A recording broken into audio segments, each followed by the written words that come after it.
দিল না। কাশেমে কি ভুল কাজটা করলো? আমার এখনো চেনে না। এ দুলো ভাই দাঁড়ান, কি হয়েছে? আপনি তো রাগে রয়েছেন কেন?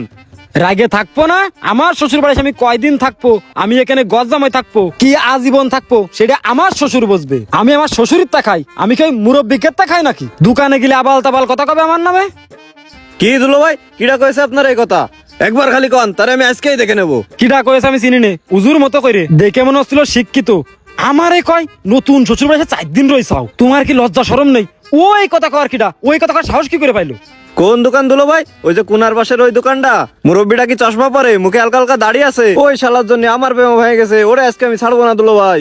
হ্যাঁ হ্যাঁ, চশমা পরা ওই মুরব্বি আমার মাথা ফুল গরম করে দিয়েছে। শালা একদম মিয়া খলিফার মতো দেখতি। দুলো ভাই আপনি ওর চিন্তা করেন না, আমি ওর ব্যবস্থা এখনই করতেছি, আপনি বাড়ি যান। তুই দেখিস আর না দেখিস, আমি ওই মুরব্বীরে ছাড়বো না। ওই মুরব্বী আমারে ঠিক করে চেনে না, আমিও দেখাই দেবো আমি কিসিস। আর আমি কাজ যাবো, আমি উড়ে আইছি এই জায়গাটাই, ওরে দেখে ছেড়ে দেবো আমি একদম। ও জামাই, কি আছে? কি বকদি বকদি যাচ্ছাও? বকদি বকদি যাচ্ছি মানে? জামইকাটা এখানে শুধু অপমানের গাড়ি মারবা? তোমাদের মতো গাড়ি মারা সুষমা লাগবে না বুদা। কি রে কাশেম ভাই, কার সাথে মেয়ে বিয়ে দিয়েছে? এর থেকে তো ওই শালতার সাদি মামি ভালো ছিল। কার সাথে বিয়ে দিয়েছে? এ শ্বশুর আব্বা থাকো, আমি চলে যাচ্ছি। কিরাম কথা, তুমি এখন কোনে যাচ্ছাও? আইসাও কে বলি 4-5 দিন, মিনিমাম তো 1 মাস থাকবা। হ্যাঁ হ্যাঁ, 1 মাস থাকবো না? 1 মাস থাকলে তো আমার আর বাড়ি